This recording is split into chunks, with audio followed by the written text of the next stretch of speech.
श्रीमद्भागवत प्रथम स्कंद पंचदश अध्याय। पंचदश रे युधिष्ठिर आगम देखिण कलिर परीक्षे देई राज्यभार स्वर्गे चलिले नृपवर। श्रुत उवाच एमंते राजार वचन अर्जुन शुणी सक मन जेते कहिले धर्मसुत शकुन देखि विपरीत कृष्ण विजोगे खेद मन स्वभावे सुखी बदन तेज प्रभाव दूरे गला जीवन थाऊ देह मला सके कंपई कलेबर बदनु न स्फुरे उतर लोचने घसीबे निकर सक संभरी वीरबर सके कुंठित कंठ द्वार विहले न स्फुरे उतर सखा सुहृद नंद बला सारथी पणे जाहा कला ए आदि जेते कृष्ण गुण सुमरी कांदे पुण पुण राजा को चाही मन खेदे बोलई सक गद गदे।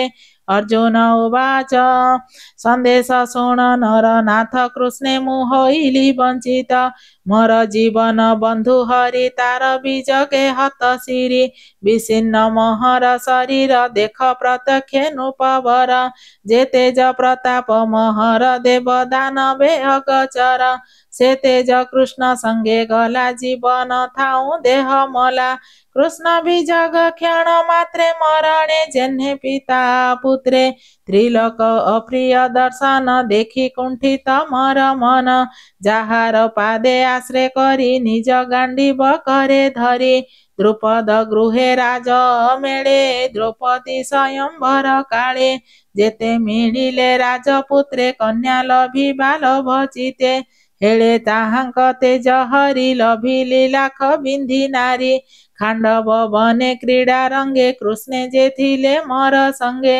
अमर गण तुले पुणी किंचिते इंद्र तेज जिणी सेवन अग्नि मुखे देई लभिली माया सभा मुहि मय निर्मित सभा आणी जहि सकल नृपमणि तहर यज्ञ काळे मिली तपादे कली कले निउछाली जाहार तुले बेनी भाई छदमे विप्ररूप होई जरा को बाहु जुधे जिणी राजा को बंदी घरु आणी तहर यज्ञ निमंत्रणे तते खटिले नृपगणे तहर यज्ञ स्नान काळे द्रौपदी देखि तोर कळे विप कपट पसा करी बादे कौरवे तते सभा मध्ये जिणी पांचाली केस धरी विवस्त्र सभा तळे करी भये पांचाली सुमरिला से बेळे से हरि रखिला पुणी अज्ञात वनवासे दुर्वासा दुष्टंक विश्वासे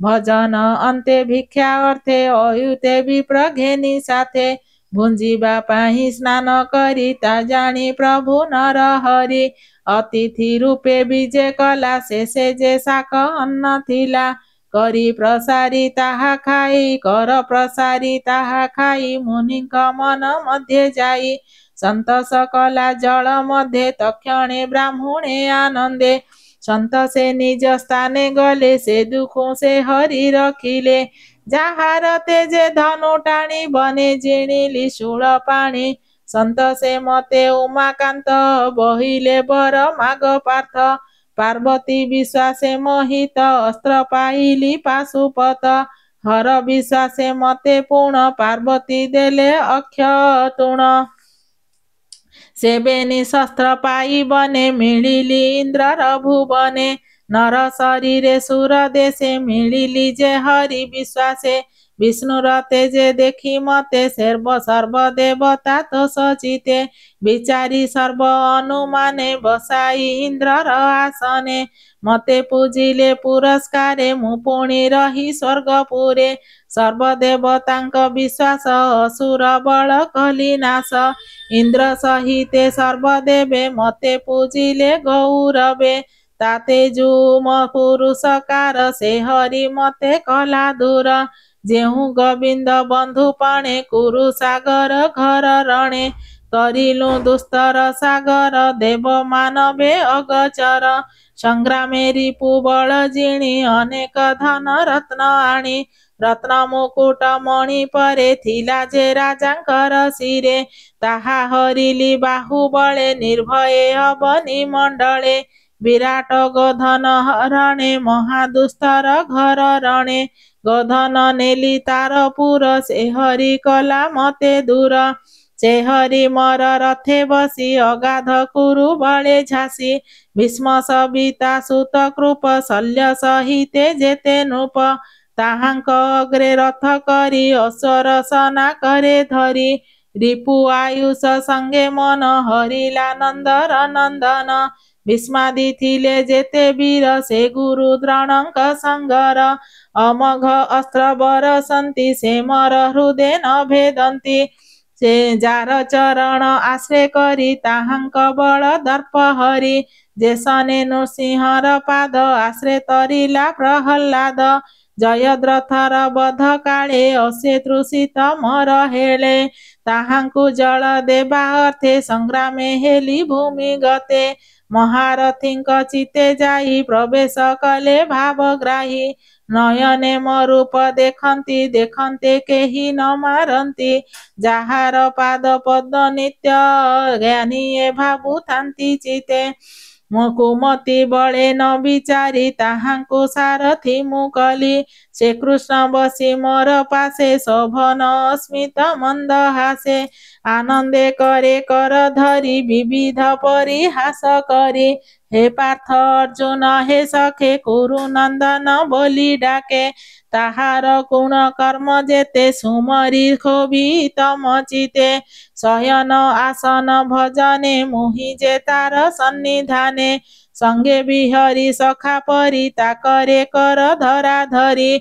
ମୁଁ ପାପୀ କୁମତି ମୋହର କେବେ ବା କରେ ତିରସ୍କାର। ସେ ଅପରାଧ ମୋର ହରି ନଘେନେ ମୋରେ ସ୍ନେହ କରି। ସଖାର ସଖା ଯେହ୍ନେ ସହେ ପିତା ମାତା ବା ଯେହ୍ନେ ପୟେ। ନୃପେନ୍ଦ୍ର ଅଗୁଣ ମୋର ବାଣୀ ମତେ ମୁଞ୍ଚିଲେ ଚକ୍ରପାଣି। ମୋହର ପ୍ରିୟ ସଖା ହରି ସୁହୃଦୟ ଗଲା ଶୂନ୍ୟ କରି। ଦେଖ ମୋହର ବୀରପଣ ମାର୍ଗେ ଗୋବିନ୍ଦ ପତ୍ନୀ ଗଣ। ଆବରି ନ ପାଇଲି ବଳେ ତକ୍ଷଣେ ଲୁଟିଲେ ଗୋପାଳେ। ସେହି ଗାଣ୍ଡିବ ଧନୁ ମୋର ସେହି ଅକ୍ଷୟ ତୃଣ ସର। ସେହି ବିମାନ ଅଶ୍ଵ ଦେଖ କ୍ଷଣକେ ହୋଇଲି ନିରେଖ। ଯାହାର ତେଜେ ନୃପଗଣେ ନମନ୍ତି ମୋହର ଚରଣେ। ତାର ବିୟୋଗେ ତନୁ କ୍ଷଣ ଦିଗେ ଦିଶନ୍ତି ମତେ ଶୂନ୍ୟ। ସେ ପ୍ରାଣ ବାନ୍ଧବ ବିଯୋଗ ଭସ୍ମେ ଯେ ଶନେ ହବିର୍ଭାଗ। କୁହୁକ ବଳେ ଲବ୍ଧ ଅର୍ଥ ପ୍ରତ୍ୟକ୍ଷେ ତାହା ହୋଇ ବ୍ୟର୍ଥ। ତସ ଊଷର ଭୂମିରେ ରୋପିତ ବିଜୟ ପାଏ ମୁଁ ନିହତ। ଶୁଣ ହେ ନୃପ ସୁଧ ଚେତା ବନ୍ଧୁ ବାନ୍ଧବଙ୍କ ବାରତା। ଅପରେ ଯେତେ ଯଦୁକୂଳେ ନିଶ୍ଚିନ୍ତେ ଥିଲେ କୁଶସ୍ଥଳେ। ବ୍ରାହ୍ମଣ ଶାପ ଅବସାନେ ମିଳିଲେ ଏରକାର ବନେ। ବାରୁଣୀ ମଧ୍ୟ କଲେ ପାନ ଭଳେ ହୋଇଲେ ହତ ଜ୍ଞାନ। ଐରକା ମୁଷ୍ଟି କରେ ଧରି ଏକ ଆରେକ ମରାମରି। ଆତ୍ମାକୁ ନ ଜାଣନ୍ତି ଭଲେ ନାସିଲେ ବ୍ରହ୍ମ ଶାପ ଫଳେ। ଏଣୁ ଯାଦବ ବଂଶ ନାଶ ରହିଲେ ଚାରି ପାଞ୍ଚ ଶେଷ। ଈଶ୍ୱର କ୍ରୀଡ଼ା ଏ ଜଗତ ପ୍ରାଣୀ ଏ ଈଶ୍ୱର ଆୟତ। ମାରନ୍ତି ଏକୁ ଆରେ ବଳେ ଜଳ ଜନ୍ତୁ ଏ ଯେହ୍ନେ ଜଳେ।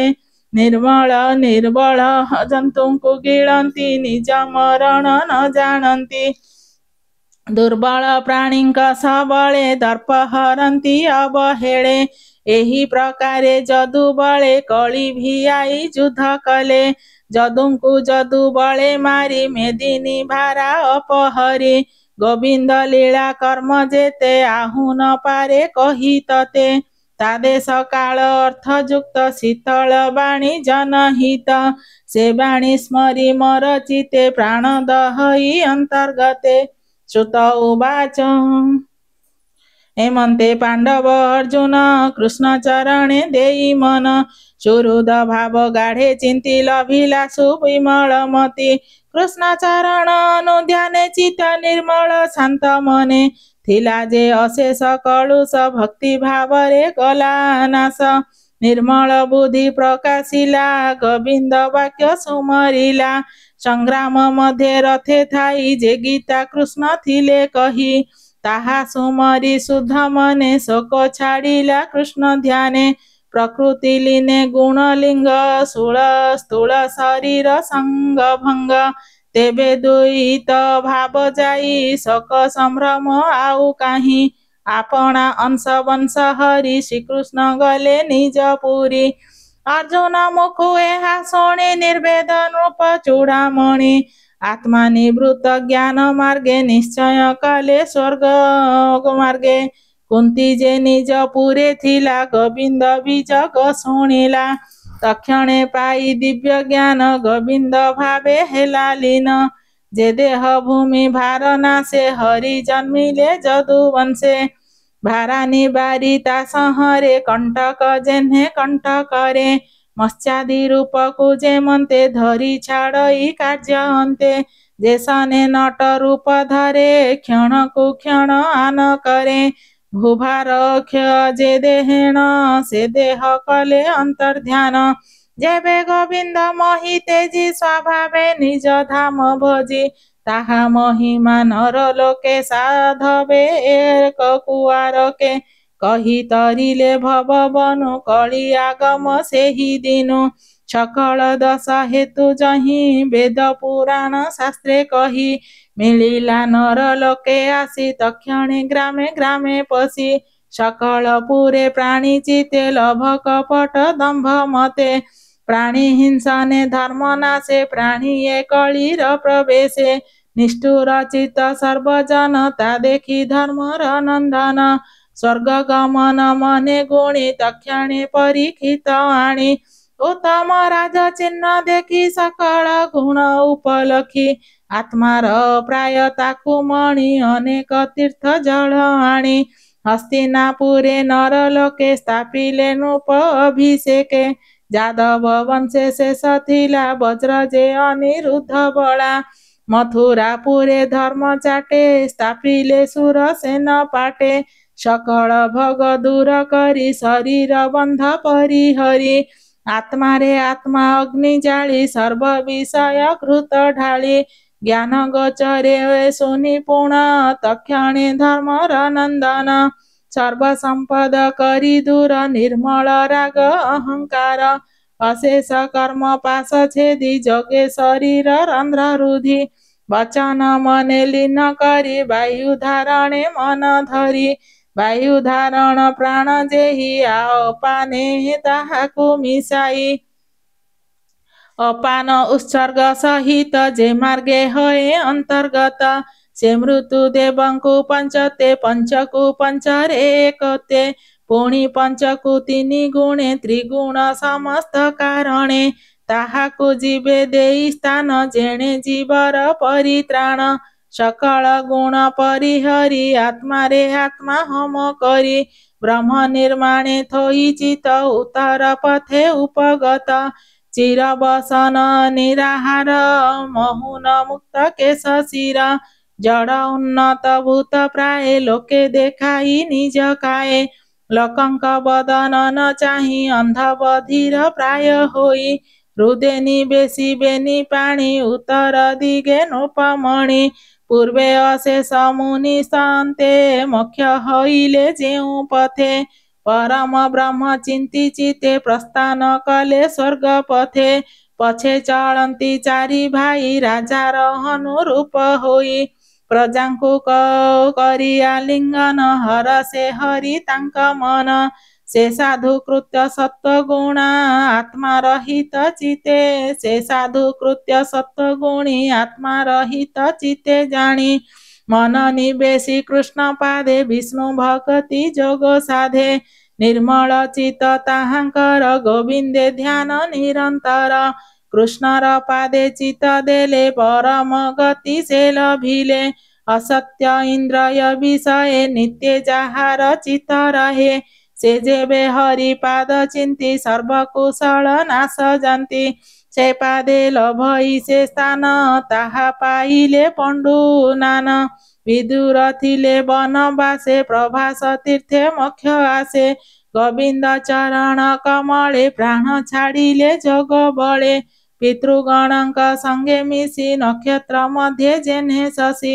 निज भुवने विजय कले ब्राह्मण सापु निस्तरिले तक्षणे द्रुपद कुमारी भर्तांक पथ अनुसरी कृष्णे निवेशी पंच प्राण तक्षणे छाड़िले जीवन एबेह शुण विप्रजने कृष्ण महिमा सुध मने गोविंद चरण कमले पंडु कुमरे भाव बळे संसार माया दूर कले जगत मध्य निस्तरिले परम मंगल ए बाणी जे प्राणी शुद्ध चिते शुणी भक्ति लभे कृष्ण पादे संसार उतरे अप्रमादे कृष्ण महिमा सुधारस कहिला दास जगन्नाथ। इति श्रीमद्भागवते महापुराणे परमहंस्यां संहितायां प्रथम स्कन्धे पाण्डव स्वर्गारोहणं नाम 15 अध्यायः।